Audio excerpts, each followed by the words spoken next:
Assalamualaikum warahmatullahi wabarakatuh. Sebelumnya perkenalkan, nama saya Anggriani Husain dari kelas B Pendidikan Kimia tahun 2020 dengan NIM 4414220. Di sini saya akan menjelaskan mengenai soal-soal terkait dengan ujian akhir semester Kimia Organik 2. Nomor 1, perhatikan struktur di bawah ini dan cobalah menjawab pertanyaan tentang senyawa-senyawa tersebut. Kemudian kelompokkan kelima senyawa di atas berdasarkan jenis gugus fungsinya. Nah, jawabannya bisa dilihat pada gambar struktur dari senyawa-senyawa di atas. Kita bisa menentukan jenis gugus fungsi. Berikut jenis gugus fungsi untuk senyawa-senyawa di atas. Nah, senyawa nomor 1 terdapat dua gugus fungsi hidroksil OH sehingga senyawa tersebut termasuk gugus fungsi diol. Kemudian senyawa nomor 2 terdapat gugus fungsi hidroksil OH. Kemudian senyawa nomor 3 terdapat gugus fungsi hidroksil. Senyawa nomor 4 terdapat gugus fungsi keton dan metil, sedangkan pada senyawa nomor 5 memiliki gugus fungsi aldehid. Kemudian soal berikutnya, pada senyawa nomor 2, 3, dan 4 terdapat gugus fungsi dengan jenis yang berbeda. Nah, tentukan nama gugus fungsi yang memiliki prioritas yang lebih tinggi dalam tata nama. Nah, jawabannya pada senyawa-senyawa tersebut yang memiliki prioritas lebih tinggi. Senyawa-senyawa organik banyak sekali yang memiliki jumlah dan jenis gugus fungsi lebih dari satu. Bila senyawa sudah umum, maka penamaan akan menggunakan nama yang paling familiar, nama yang digunakan selama ini.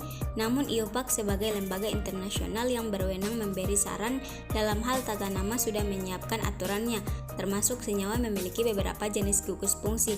Berikut urutan prioritasnya.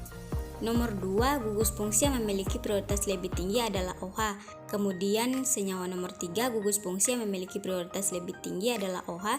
Dan kemudian pada senyawa nomor 4, gugus fungsi yang memiliki prioritas lebih tinggi adalah keton. Soal berikut, berikanlah nama untuk senyawa nomor 5. Jawab untuk nama dari senyawa nomor 5 pada gambar di atas adalah 3,3,7 dimetil log 6 Na. Kemudian soal berikutnya, senyawa A C5H12O direaksikan dengan asam sulfat pekat menghasilkan dua senyawa yaitu B dan C dengan formula molekul yang sama yaitu C5H20. Baik B dan C tidak ada yang mengalami isomerisme geometri. Reaksi masing-masing senyawa B dan C dengan HBr menghasilkan produk utama yang sama yaitu D C5H11Br. Senyawa yang lain yaitu E adalah isomer struktur dari A. Pada pemberian asam sulfat pekat terhadap senyawa E akan menghasilkan dua senyawa yaitu F dan G. Formula molekul C5H10 hanya senyawa F yang memiliki isometrik geometri. Tentukan struktur A hingga C serta reaksi-reaksi penentunya. Jawab yang di bagian A, C5H12O atau pentanal direaksikan dengan asam sulfat pekat.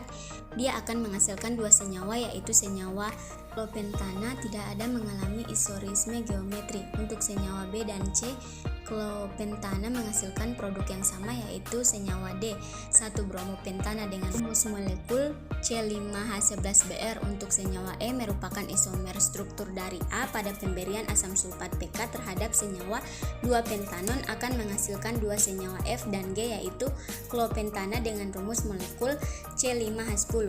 Selanjutnya nomor 3, senyawa hidrokarbon C6H12 dapat menghilangkan warna coklat dari Br2, dapat bereaksi dengan asam sulfat dan menghasilkan 2-metilpentanal. Jika dilakukan hidrogenasi, apabila dihidrogenasi dengan ozon akan menghasilkan formaldehid dan 3-metilbutanal. Tuliskan struktur dari hidrokarbon tersebut serta reaksi-reaksi penentuannya. Jawab struktur dari senyawa yang telah didapat dari reaksi di atas yaitu formaldehid, 3-metilbutanal, dan 2-metilpentana.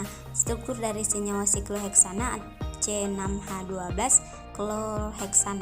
Kemudian nomor 4, zat analgenesik dan antiinflamasi. Keton protein sangat berguna dalam bidang kesehatan karena dapat berfungsi sebagai analgesik dan dapat mencegah terjadinya inflasi peradangan. Tuliskan semua gugus fungsi yang ada dalam molekul ketoprotein. Jawab di mana dilihat dari reaksi gugus fungsi yang terdapat dalam molekul ketoprotein yaitu gugus fungsi keton dan gugus fungsi asam karboksilat. Kemudian soal berikutnya, semua senyawa hidrokarbon aromatik X yang hanya mengandung satu cincin benzen memiliki 89,49% massa karbon.